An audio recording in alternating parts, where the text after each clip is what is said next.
Good afternoon. Thank you for tuning in and giving your time and attention to some important issues and to the young people so eager to be heard on these topics. My name is Diane Birkenmaneker, and I am the founder and artistic director of the Brooklyn Youth Chorus. For 28 years, BYC has been educating and training the next generation of young vocal artists and also championing the voices of our young people as instruments of change. Recently, at this time of year, we have joined our friends at the New York Civil Liberties Union for their annual Broadway Stands Up for Freedom Gala. But this year, we have something a little different on our agenda. Brooklyn Youth Chorus has been deeply invested in creative work and ambitious commissioning projects centered on a range of social justice topics. We have used our collective voice to amplify the voices of those often silenced or marginalized, addressing issues that affect all of us, but particularly our young people coming of age in turbulent times. From gun control and climate change to racism and sexism, we encourage our young singers to stand up and speak out on the issues that matter to them. And now we're turning our attention to the importance of voting and all that is at stake in the upcoming election. This afternoon, we bring you an exciting panel featuring 3 of our current choristers, a recent Brooklyn Youth Chorus graduate, and a member of the New York Civil Liberties Union's Teen Activist Project. Together, these young people want to raise their voices, give their perspectives, and in honor of the first day of early voting in New York State, encourage all of us to make a plan to vote and participate in this very important election.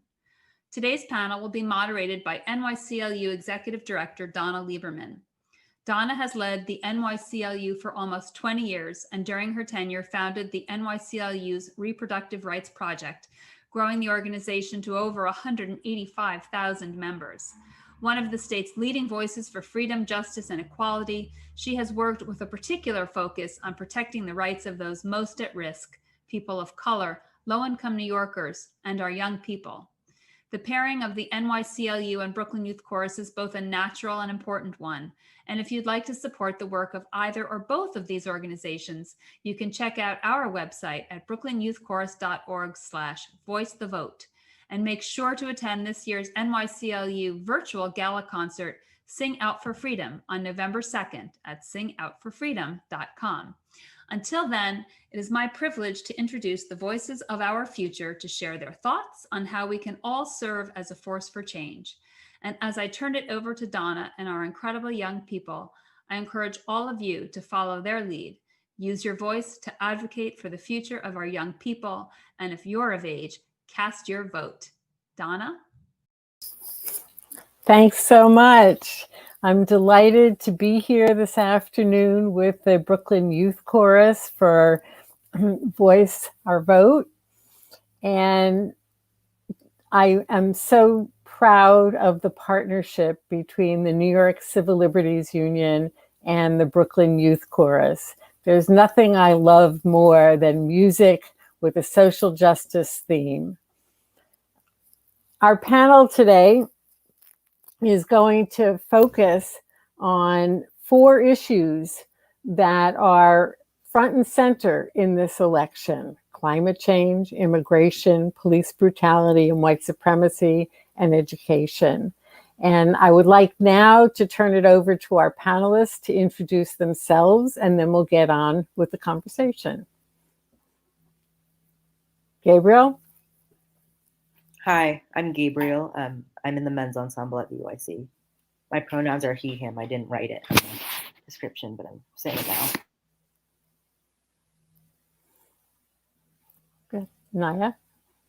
Hi, my name's Naya. I really go by any pronouns. I'm in concert ensemble at Brooklyn Youth Chorus. Maya? Hi, my name is Maya. I'm also in concert ensemble at BYC, and my pronouns are she, her, hers. Avery? Avery? Hi, my name's Avery. My pronouns are she, her. I am a BYC alum and a first-time voter. Yes. Day? Hi, all. My name is Day. My pronouns are she, hers, and I'm in NYCLU's Teen Activist Project. Okay. welcome everybody. And my pronouns, it doesn't come as naturally to me as it does to the young people, but my pronouns are she, her. I'll get there. Our first topic for conversation today is climate change and climate justice. This season, we've experienced record high temperatures and unprecedented forest fires on the West Coast. There have been so many tropical storms that scientists ran out of names using letters in the English alphabet, and they've begun to name storms with Greek letters. Meanwhile, oil companies are seeing rises in their stocks and profits, even in the midst of the pandemic that has been devastating for the rest of the economy. So I'd like to put the question to our panelists. How do the realities of our climate crisis make you feel? And what kind of action do you feel like this moment calls for? And how does this election relate to all of that? Who wants to start? Go ahead, Naya. Well, climate change isn't really a bipartisan issue. It's a human issue. And I think one of the big things about this election is that we've really divided climate change between the people who believe in action and the people who don't. And I think that in a lot of ways that's really frustrating, especially to younger people like myself, because a lot of the problems that are going to happen because of climate change are going to affect my life in a really great way that we don't even really understand fully yet. And I think it's important that we are voting for change and voting for the future that we need to have if we're going to continue to exist on this earth. And so I think really one reason to vote is just to get out there and vote for a candidate who you feel is going to be helping you with the future of our world. Thanks for that. Go ahead, Maya. Oh, I totally agree with everything she said. And I think that because climate change affects so many people across the entire world, we need to think about making change through education. Because the first step towards change is understanding and recognizing that there's a problem, and then fighting disinformation, because fact is a fact, right? You can prove it or you cannot prove it. It's not. So that's a very simple thing to do in reality. So I think that education is the first step towards change. Thanks. Day, go ahead. I think that Maya and I said it beautifully. I think that Avery and Gabriel will too. But I think it's really just making people aware of the problem, making them see that this really is a problem, because a lot of people just overlook it. And as Naya said, I feel like it's important to vote for somebody who you feel will make the changes that we need now. So voting is very important, especially with this problem. And just encourage people to speak up about it. Like, don't be ashamed of this. I know a lot of people are very hard on this topic. So, speak up about it. Don't be ashamed to talk about it. Go ahead, Avery. I just wanted to add on that to what Maya had said. Facts are facts, right? We can't deny them. But I think that with climate change, maybe because it's just not as immediately in everybody's faces, it's not as pressing of an issue to certain people, or even people still think that they can deny that climate change is even real. And I just think that that's really sad, because it is an issue, and it affects every living being on this planet. And I also feel like, adding on to what Naya said about how I feel like it almost sounds like people are having to choose between prioritizing the economy or prioritizing the environment. And that, I think that's ludicrous. That's not even, I think it's bogus. Go ahead, Gabe. Thanks. So I think this moment calls for a sweeping change in climate justice. Our country has left my generation a huge undertaking to fix this problem, but I think some of the main things we need to do is we need to re-enter the Paris Climate Accord immediately with a new administration, create renewable energy, make plastic bags and straws illegal, and enforce heavy fines for littering, make littering a federal crime that requires jail time. Mhm. How do other people feel about Gabriel's action items? The Paris Accords? Naya? Yeah, I guess I can talk about that a little, because especially what Avery said, I thought was sort of like really insightful about how we seem to be having to choose between the economy and dealing with climate change.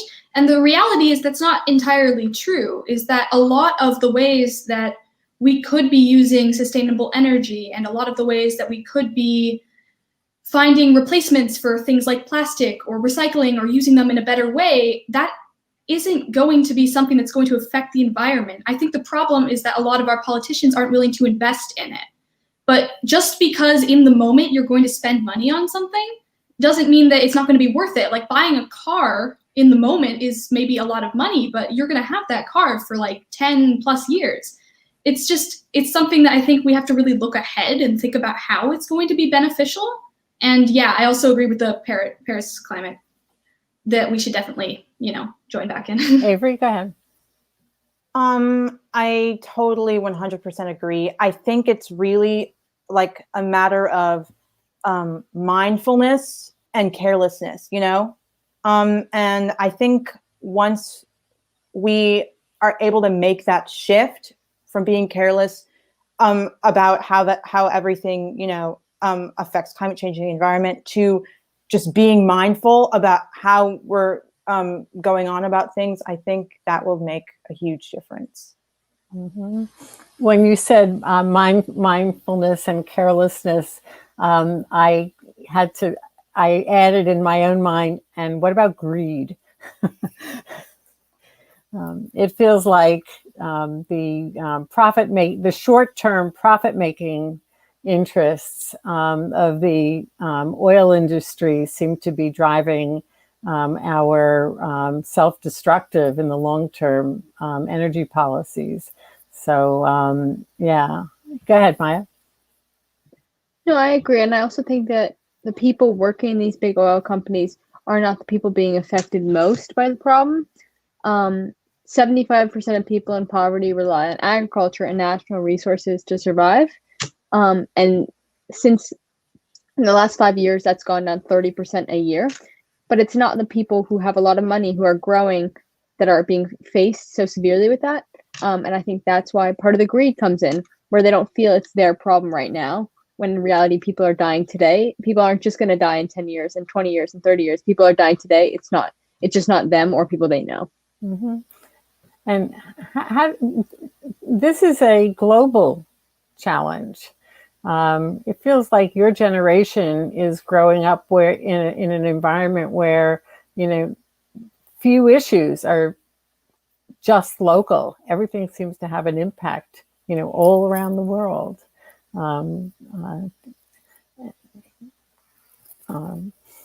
Anybody? Go ahead, Gabriel.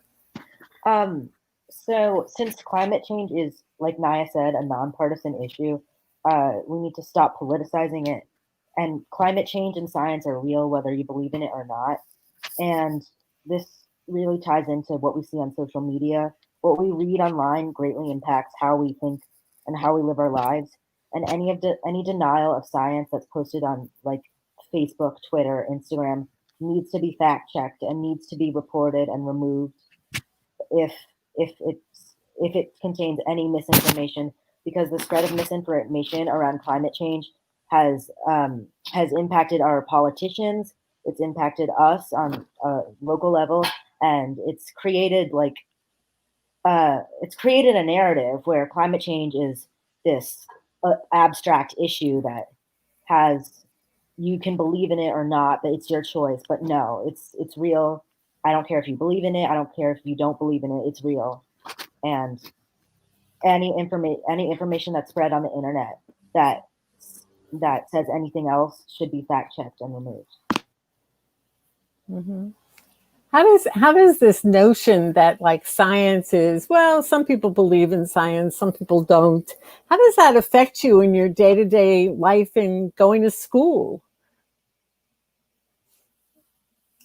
Avery?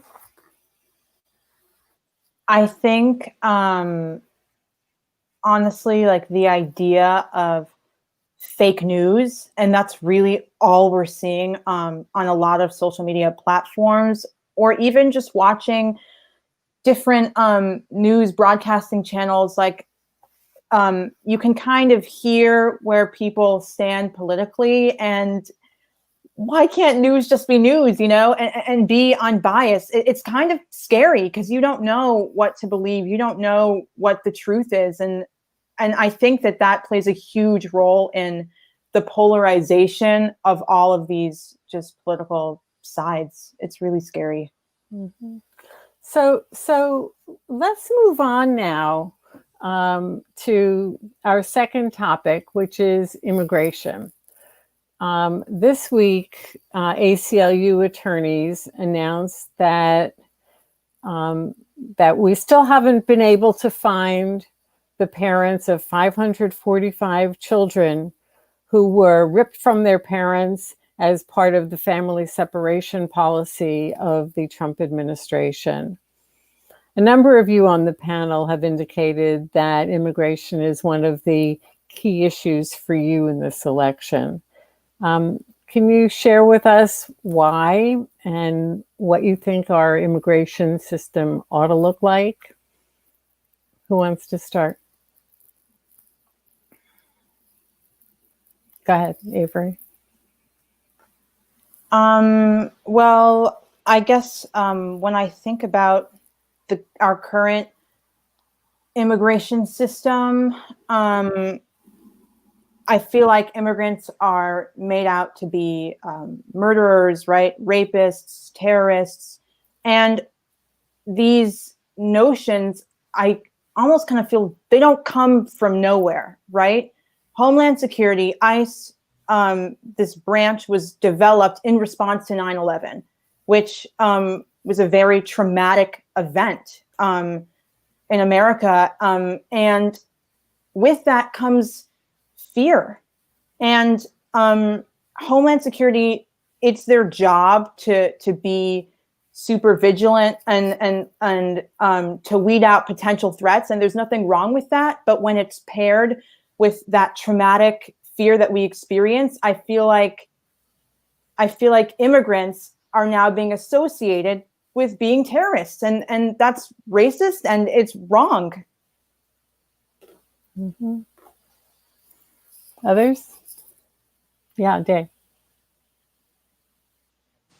I definitely agree with Day. With Avery. Excuse me. I feel like people who don't have family or people who themselves aren't in the immigrants' shoes, they don't understand the pressure that you get from being an immigrant yourself. And I feel like, again, with climate change, spread the word about it. I feel like people should get involved with the thing that's called Justice Campaign, the Immigrant Justice Campaign, and they fight for due process and justice for detained immigrants. And I feel like if more people would just like understand what these immigrants go through on a day-to-day basis, I feel like, because people are ignorant. Let's just be honest. People are just plain ignorant. And because they're ignorant, they can't understand the problems that these immigrants go through. And they can't open their mind up to see, how can I help them? How can I make them better? So I feel like if we just had a sit-down conversation saying, what can we do? What needs to be done? What does this need to look like? Things would be much better and be on the road to being better. Yeah. Mm-hmm. Naya? Yeah, I totally agree with what Day was saying. And I think the point about ignorance is something that is really important with this kind of topic, because America is a country of immigrants. The first settlers in America took land from the natives who lived here. And after that, there's been many, many different, like waves of immigration over time that have happened. And each time the people who are there first always act like the people who are coming in are like alien or illegal immigrant or whatever you might like want to call it.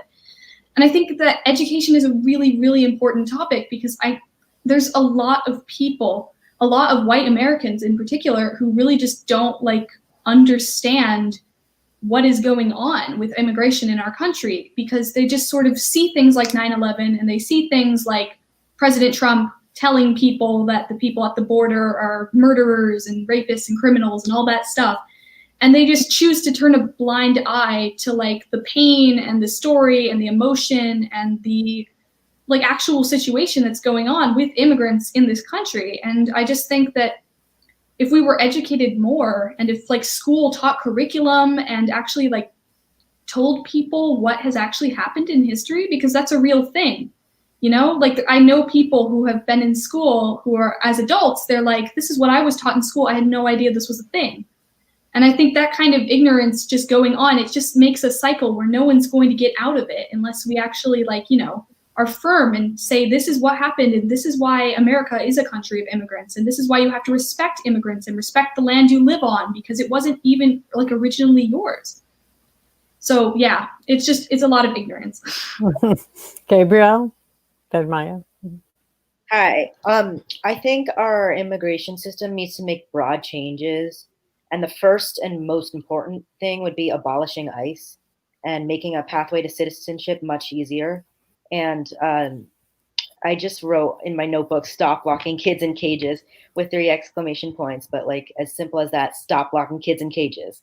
And undocumented immigrants and all immigrants should get a stimulus package for COVID-19 because they've been greatly impacted just like everybody else. I actually started a petition about this in March.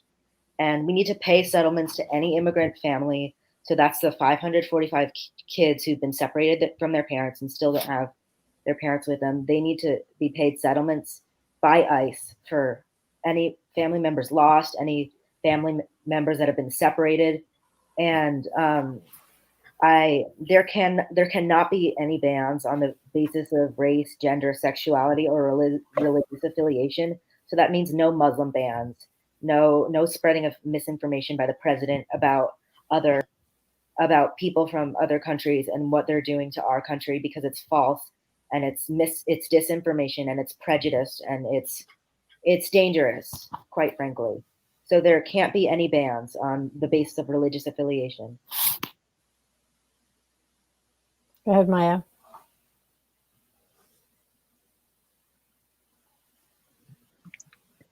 So I think that, like everyone else said, we have an automatic negative connotation towards immigrants that is just false, right? And for me, you asked why this is an important issue for us, and I go to a school that is, my grade is 33% immigrants, first generation Americans, and I think that, and I've seen diversity, right? I've seen different perspective and different ideas, and I just know how much that's affected what I know and what I'll continue to know, right? And so I think the reason why immigration's a good thing to talk about now is because there's so much opportunity to change. And that's something that when elections come up, we bring up the largest issues, and this is one of the largest issues that we're facing right now. So as teenagers now, and teenagers when the family separation policy was started, how do you feel about how did that hit you? How did that impact you as young people?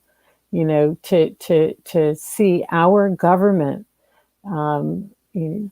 brutally, literally ripping families apart in order to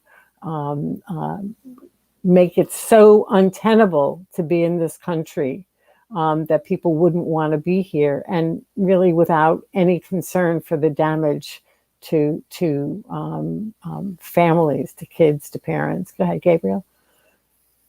Quite frankly, it breaks my heart. It makes me so angry that kids who are our age and younger than us I've seen pictures of 5-year-olds being torn apart from their families. And the fact that our government is treating children like this is immoral, it's despicable. And it makes me, quite frankly, not proud to be an American. It makes me very angry. And a lot of immigrants come here with the idea of the American dream and then being locked in a cage and torn apart from your family. And it's like, oh no, this is just as bad. Or I came here for a better life, but it looks like I'm not going to get one. Avery? And then Day. Go ahead. Yeah, I also think about, the idea of the American dream, how anyone could come to this country and make something of themselves, build new roots. And after seeing all of these appalling things, I feel like, okay, was the American dream is it an urban myth? Like, was this ever really real? Or maybe the American dream was real, but only for certain people, which is, it really is heartbreaking. I don't even know. I don't know. Thank you. Day? Briefly, because I know we need to move on. It's just like being like America having this legacy of being for the people. This doesn't seem for the people to me at all. And living the American dream, was that only for Americans who were born here? And having a boyfriend who is an immigrant is like, I'm so sorry he has to go through this. Like, this is what immigrants had to go through. And it's like, why? Just the question, why? So it is really heartbreaking. And just seeing where I grew up at, this is where I am. This is where I live at. So it's just really sad. So with that, I'd like to introduce some music. The wonderful song Huddled Masses, written by the incredibly talented Shayna Taub, who is a good friend of mine, of the NYCLU and of the Brooklyn Youth Chorus. In fact, her Huddled Masses, I think, originally is what brought us together back in 2017.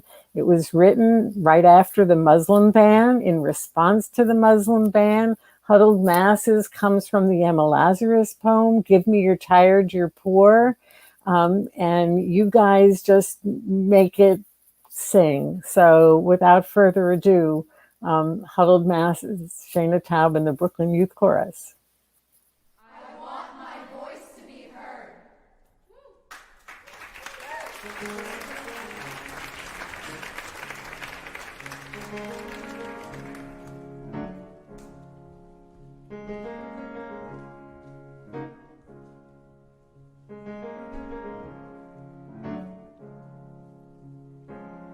Once was a little boy, dreamed of preaching the gospel truth.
Wow. It's so moving to hear that. And what a great reminder and what a relief. So thank you. Next, it's my pleasure to introduce you to somebody I consider a friend, and some of you consider their representative in the New York State Assembly. She's a tireless, nationally renowned lawyer for equal rights, especially for women and people with disabilities, Jo Anne Simon. Jo Anne is also an adjunct professor of law at Fordham, and and as a Brooklyn community advocate and activist, she has led, founded, or co-founded so many organizations that I can't list them all, but they include the Boerum Hill Association, Downtown Brooklyn Coalition, BrooklynSpeaks.net, the Council of Brooklyn Neighborhoods, Friends of Douglas Green Park, Hoyt Schermerhorn Task Force, et cetera, et cetera. She's a member of the Arise Coalition, which seeks to improve the educational and life outcomes for New York City's children with disabilities, and she's the former president of Everyone Reading Incorporated. In local politics, she proudly puts principle over politics, and she was in the forefront of the reform movement to bring new leadership and reform to her party. So I'm thrilled to introduce to you Jo Anne Simon.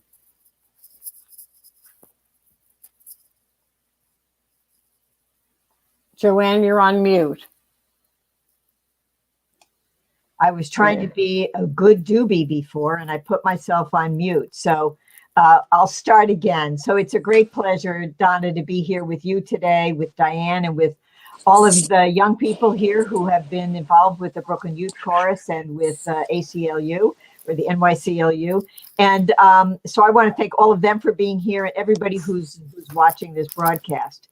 And, you know, a couple things I just wanted to say. First of all, I've been listening to the conversation, and I feel so heartened for the future because of the conversation I've heard you young people have today.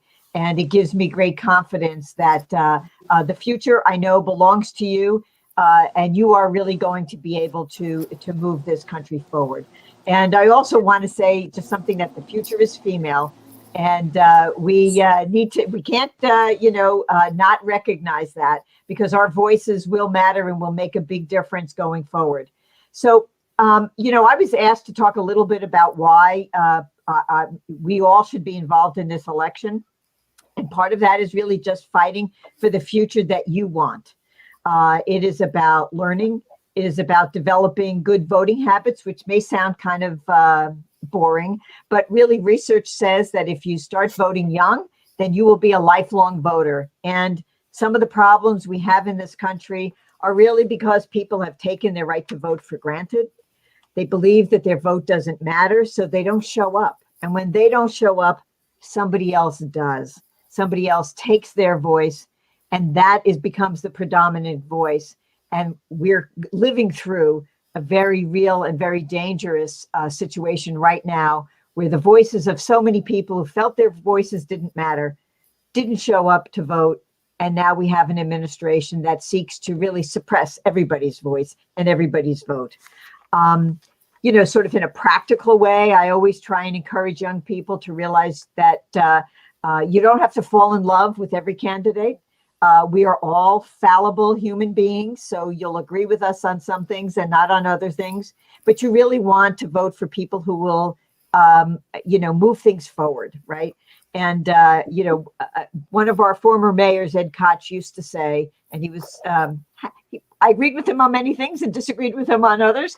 But one thing he used to say is, if I have a platform of 12 things and you agree with me on 10, vote for me. If you agree with me on 12, you should have your head examined. And that's basically a sort of funny way of saying, we're going to agree on most things. And that's really where we need to be as a country, to find what's common and what we can work together on. And you guys are well on your way. I was really taken by the discussion about mindfulness and carelessness. And I think that's something that I'm really encouraged to hear you talk about. So I have a little to-do list for young people. One is to talk to candidates if you ever meet them. I talked to a couple of 12-year-olds today, and they wanted to talk to me about skateboarding. And I had actually worked on a skateboard park, so they were like really excited to hear about that. But, you know, just talk to candidates if you meet them. Talk to your friends and encourage them to get involved in the issues that they care about the way you have. Register to vote when you turn 16. In New York, you can register to vote at 16. You can start working at a poll at 17. And we want to encourage young people to do that, because then you really find out what's going on and you talk to people and you work with people all during the day about voting. And hopefully we'll be able to change the law to allow you to vote younger. We do have several proposals to vote at 17 or at 16. And then I want to encourage you to vote in every election, right? Because that is how you will develop those habits. You will communicate that to your friends, your neighbors, and your children when you have them, right? And early voting started today, as we talked about it. Encourage the adults in your life to vote early. You can vote early from today on up to next Sunday. And there are specific hours. They're all up on the website. And I encourage you to encourage everybody else to vote early. It's safe. Right now, we have very long lines today, but that's because everybody's really motivated. It's the first day. And I'm really encouraged by those lines. I know that we would like people to be in and out in 30 minutes, but the reality is today people are showing up because they want to be there. And the mood is good and people are excited to be able to vote.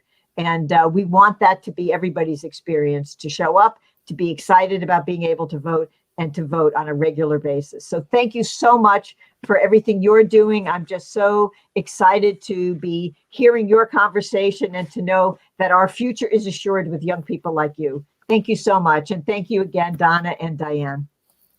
Thank you, Joanne. And our next topic couldn't be more relevant. In the aftermath of the murder of Breonna Taylor and George Floyd, millions of Americans took to the streets to say Black Lives Matter. Millions of Americans have undergone a racial reckoning, an understanding that we have to say Black Lives Matter. We have to come to grips with the legacy of racism that has shaped so much injustice in our country. And we have to demand police accountability. We have to demand equality. And young people have been in the leadership of the movement to end racism, to end white supremacy. How do you guys feel about this? How is this impacting you? What are you doing? Gabriel.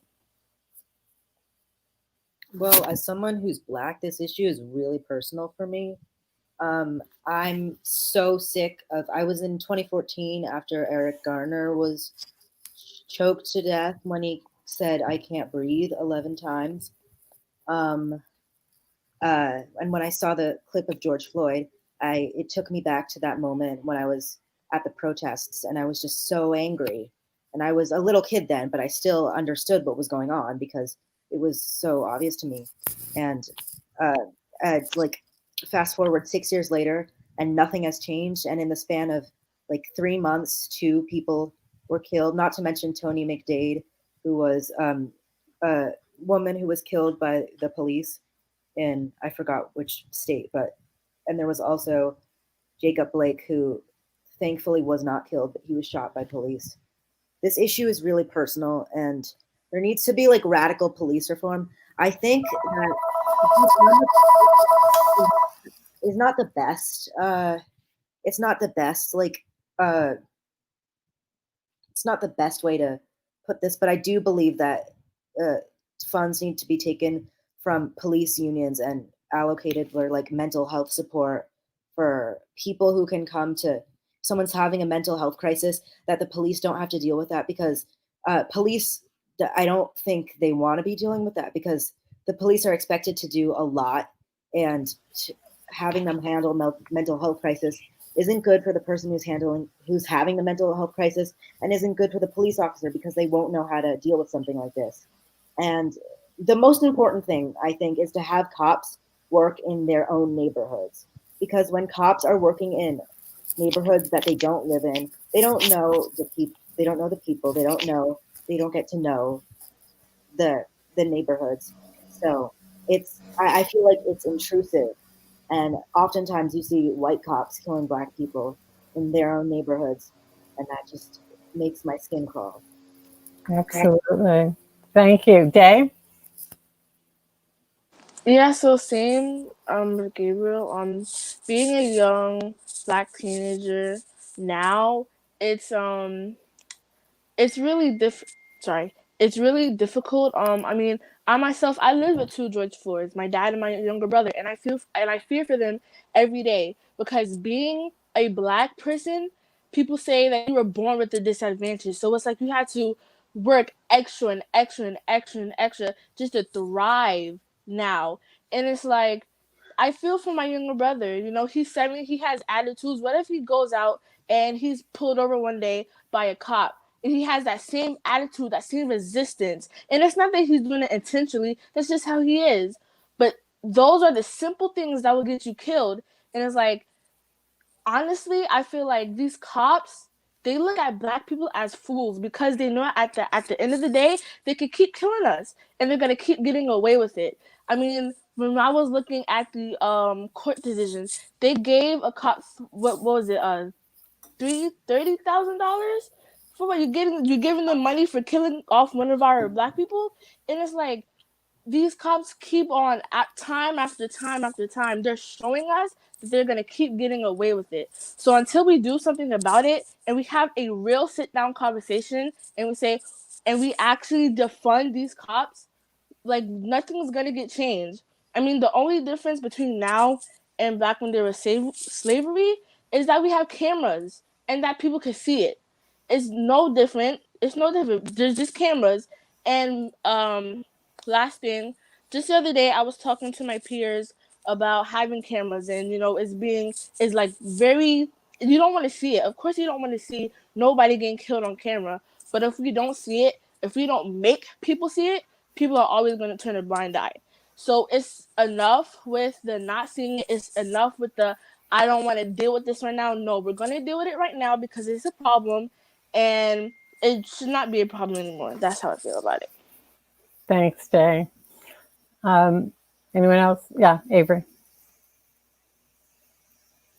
Adding on, I guess I just wanted to say that I feel like as a race, I think, or at least let me just speak for myself. As a Black person, I am very like hyper aware about how everything I do, everything I say, how I look, how I appear or show up in the world does not just reflect upon me, but it reflects upon my entire race. It plays into stereotypes and what people are going to think about Black people in general. And I don't know if that's something that other people like experience, but it's just really sad that that I feel that I have to be that way. Like, this entire thing falls on my shoulders about how my entire race is reflected. And I also wanted to say, yeah, police unions, I think a combination of fear-based training and implicit bias is what gives birth to police brutality. And there is a serious systemic issue with police not being held accountable. I think even before we get to that place, there's not enough, I think, time and training spent on de-escalation, which is so important. It's appalling. Going back to, police unions, and I know that they're just doing their jobs to protect the people that are under the union, but there are so many rules and scapegoats that keep them from being held accountable. And it's unbelievable. Reform is definitely something that's needed. I don't believe in defunding the police, but use the money wisely for reform. Absolutely. Mm-hmm. This is so powerful. Thank you, Avery. Go ahead, Naya. Yeah, everyone said this really well, and I don't feel like there's much I can add about that, but definitely, at least from my perspective, I have a lot of relatives who are more conservative and who, are sort of like classic Democrats, like the military and police officers. They're like our soldiers. They're going out into battle for us to like live. And I think there's a lot of misunderstanding about things like police unions, because I think a lot of people refuse to see who has power in a situation. I think that they know that these are police officers who are able to go out with guns, pretty much do whatever they want, get paid on leave while they're being, like in a court case for shooting a Black person. And I think that I just don't really understand why police even need a union in the first place. Because I mean, historically, unions are things that are made for like groups that could be like, mistreated, like workers' unions and other things like that. Police are arguably like the most powerful people out on the street at any given time, because they will always be thought of first. They can go out and shoot someone. Meanwhile, Black people have to worry about looking threatening or reaching to the glove box to give someone their identification. And I just think that it's really, really ridiculous how much there's sort of like a glorification of police and of military and of people like that. And it's just, yeah, it's really frustrating to see that, especially with people who I know and Thanks, care Maya. about. Go ahead. Last word, Maya.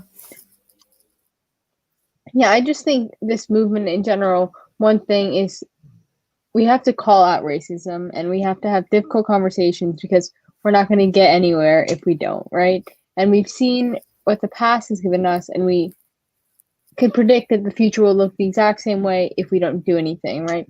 So for us, it's important to get educated, and it's important for people, non-people of color, notice our privilege, validate feelings of people of color, and overall, I think these smaller steps will also work towards just making society better in general. Thank you. I just have one more thing to say. And I think if white people were killed by the police, even just like a quarter or half as much as Black people, the police would have been defunded years ago. And if a white person has a mental health crisis, they're treated far differently by the police than if a Black person has the same mental health crisis. And the epidemic of inaction surrounding police reform just proves how racist our country is. Because just imagine if the roles were reversed, what would happen to society if white people were being systemically killed by the police? The police officers would definitely be indicted. They'd go to trial. They'd be sent to prison for life. And if a Black person does it, they're released.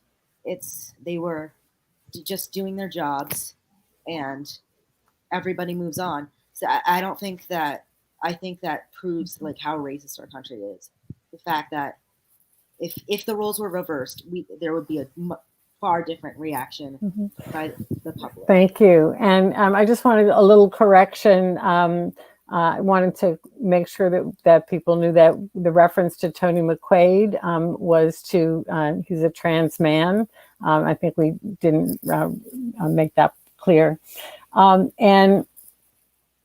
So our final topic, and it really feels, it's hard to move on from this conversation, which has been quite powerful and is so important to our future as a country and to every one of our futures. I want to talk about education now. That's our final topic. The pandemic has illuminated so much about how important education is and how so flawed it is as well. I'd like to give you each, let's turn this into a lightning rod because we're running over time. So one sentence, two sentences from each of you about the importance of education. Teachers, what's the role of education in a democracy? Go for it. Go ahead, Avery.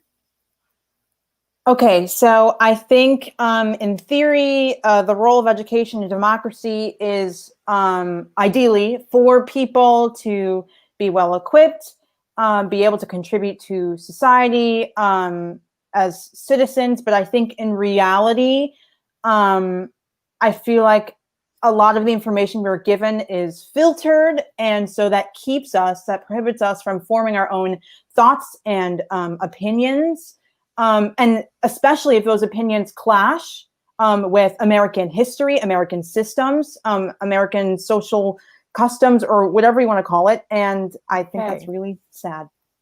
Go ahead, Gabriel. I think, unfortunately, education in this country is supposed to be a right, but it's been proven to be a privilege.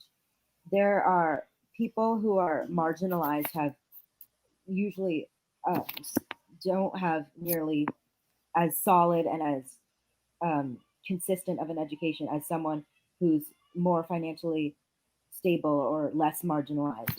And one thing, this is a really radical idea, but I think private schools need to be abolished. The whole notion of independent education is incredibly like prejudiced in the nature of, oh, you can get an education if you have a lot of money. You can get an education.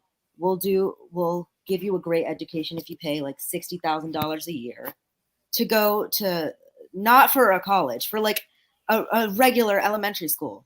I think that's incredibly classist and elitist.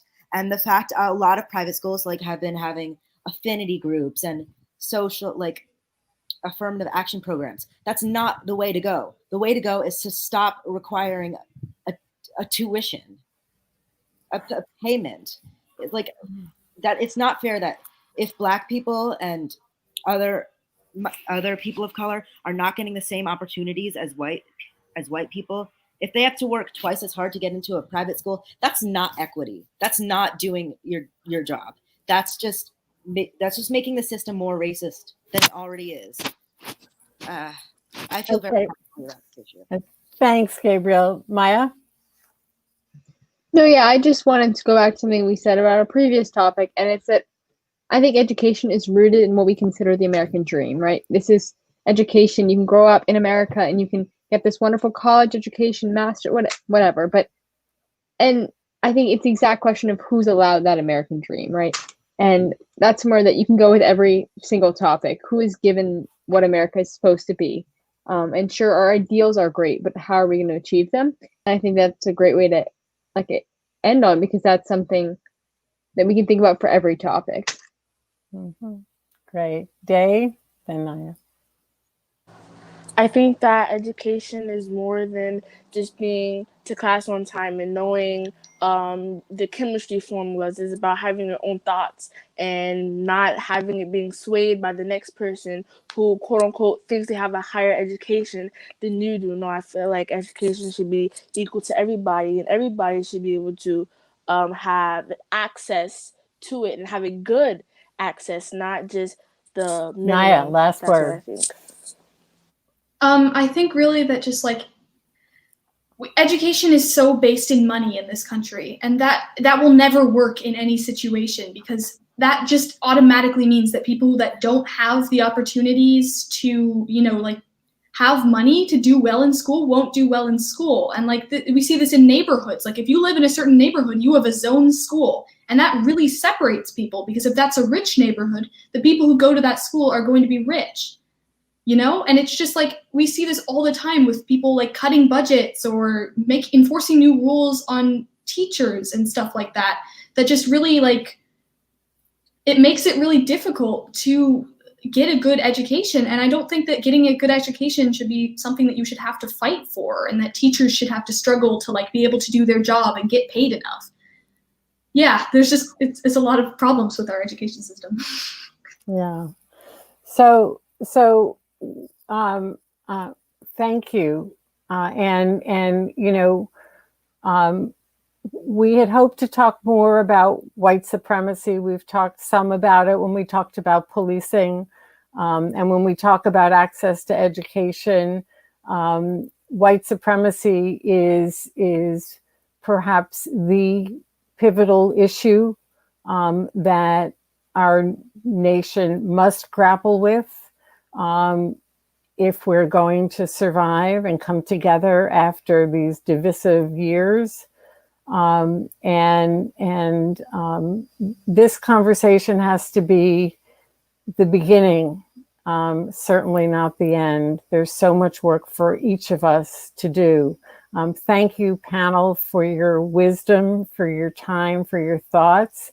And thank you also, because I know some of you are in the next video that we're going to see to close out the program, Let Freedom Ring. Thanks, everybody. Brother gone to air, now I to stone. Pillow broke beneath my troubled bones. Sleep does not spare me from the outside. Light forced her way to my eye. Fear, you are contagious.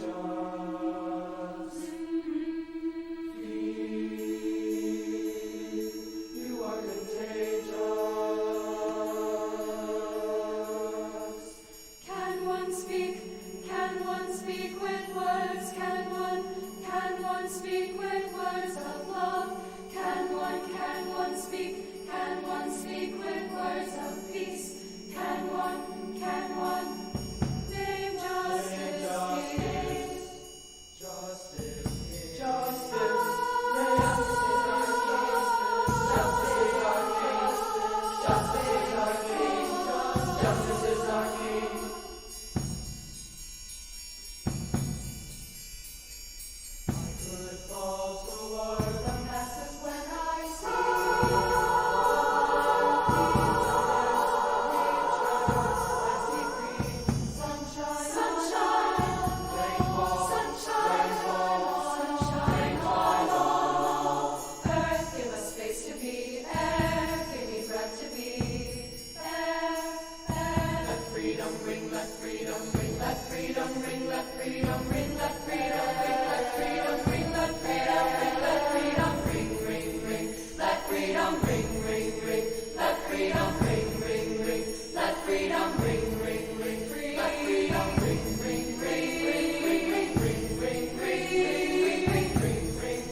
She spoke for us, standing up.